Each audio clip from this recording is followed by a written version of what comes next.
நீ ஏத்துக்கிறியோ ஏத்துக்கலையோ இதுதான் உண்மை. சிவானி இன்னைக்கு நம்ம கூட இருக்கானா அதுக்கு காரணமே பொன்னி தான். உனக்கு ஒரு விஷயம் தெரியுமா? நாங்களா ஆளுக்கு சிவானி ஒரு பக்கமா தேடிட்டு இருந்தப்ப அவளை யாரோ வண்டியில கூட்டிட்டு போறதா ஒரு டீ விக்கிற பெரியவர் வந்து சொன்னாரு. ஆனா நாங்க எதுவும் அதை பெருசா எடுத்துக்கல. அவர் சொல்றது உண்மையாதான் இருக்கும்னு பொன்னி அவ மனசுக்கு தோணுதுன்னு சொன்னா. அவ கொடுத்த நம்பிக்கையிலயும் அவ சொன்னதுக்காக தான் நாங்க அந்த இடத்துக்கே போனோம். அதனாலதான் சிவானிய பத்திரமா காப்பாத்த முடிஞ்சது. நீ என்ன இவளை காப்பாத்துறதுக்காக புது கதை சொல்லிட்டு இருக்கியா? இங்க பாருடா, இவளால என் புள்ள அவ்வளவு கஷ்டப்பட்டிருக்கா. அதுக்கெல்லாம் சேர்த்து வச்சு இவ அனுபவிப்பா பாரு.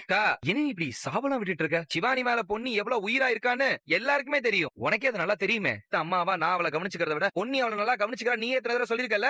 இப்ப அதெல்லாம் உனக்கு மறந்து போச்சா? வேணும்னா ஒரு பேச்சு, வேணானா ஒரு பேச்சு இல்ல. என்னைக்காரா நியாயம் தான்க்கா.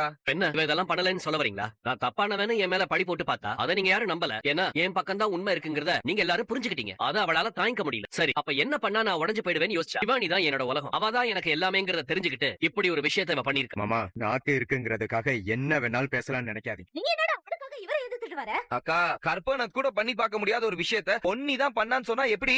அவ சுயரூபம் என்னங்கிறது இன்னும் உங்க யாருக்கும் தெரியலடா. அதான் இப்படி கண்மூடித்தனமா அவளுக்கு சப்போர்ட் பண்ணிட்டு வரீங்க. உண்ட வீட்டுக்கே ரெண்டகம் நினைக்கிற படுபாவி அவ. முதல்ல உங்க மாமா வேலை பழி சுமத்தி என் வாழ்க்கையை கெடுக்க பார்த்தா, இப்ப என் குழந்தைக்கு ஒரு கெடுதல் பண்ண பாத்திருக்கா. இன்னும் இவளை இந்த வீட்டுக்குள்ள பெட்டோன் வைக்க இங்க இருக்கிற ஒவ்வொருத்தருக்கும் இவ ஏதாவது ஒரு கெடுதல் பண்ணிக்கிட்டே இருப்பாடா. செய்யாத தப்புக்கு ஒருத்தர் குறை சொன்னா யாருக்கு தான் கோவம் வராது? பொண்ணே, இவங்க இப்படித்தான் ஏதாவது பேசிக்கிட்டே இருப்பாங்க. நீ உள்ள போமா. சிவானி,